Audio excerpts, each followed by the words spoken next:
কুম্ভমেলায় পণ্যস্নানে গিয়ে পদপিষ্টের ঘটনার রাত থেকে নিখোঁজ মালদার হরিশ্চন্দ্রপুর ১ নম্বর ব্লকের ভেঙ্গল পঞ্চায়েতের বাসিন্দা এক বৃদ্ধ।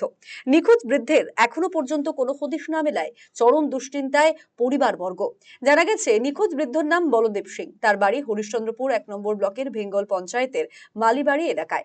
গত ২৭শে জানুয়ারি স্ত্রী সহ পরিবারের কয়েকজনের সঙ্গে উত্তরপ্রদেশের প্রয়াগরাজের কুম্ভমেলায় পণ্যস্নান করার উদ্দেশ্যে যান তিনি। কিন্তু গত শনিবার থেকেই তার আর কোনো খোঁজ মিলছে না। বিভিন্ন হাসপাতাল, আশ্রম, বিশ্রামাগারে খোঁজ চালিয়েও তার কোনো সন্ধান মেলেনি এখনো। এ নিয়ে ইতিমধ্যেই প্রয়াগরাজে পুলিশের কাছে নিখোঁজের অভিযোগ করা হয়েছে।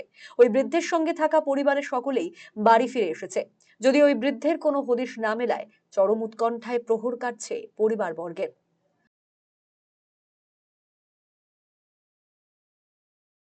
তারপরে থেকে কোনো কথা হয়নি বাবার সাথে। কতদিন আগে কথা হয়েছিল?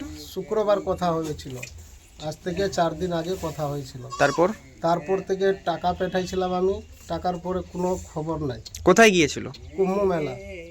কুম্ভ মেলাতে গিয়েছিল, বাবা সবাই গিয়েছিল, সবাই বাড়ি ফিরে গেছে। বাড়িতে কে কে গিয়েছিল সঙ্গে? সঙ্গে আমাদের গ্রামের লোক গিয়েছিল, 10-12 জন গিয়েছিল। আর ওরা গাড়ি থেকে যাওয়ার পরে আমার বউরা সব আলাদা হয়ে গেছে। আলাদা হওয়ার পরে বাবারা আলাদা হয়ে গেছে, আবার চান করতে গেছে। সবাই একসাথে ছিল, গ্রামবাসীর সাথে ছিল।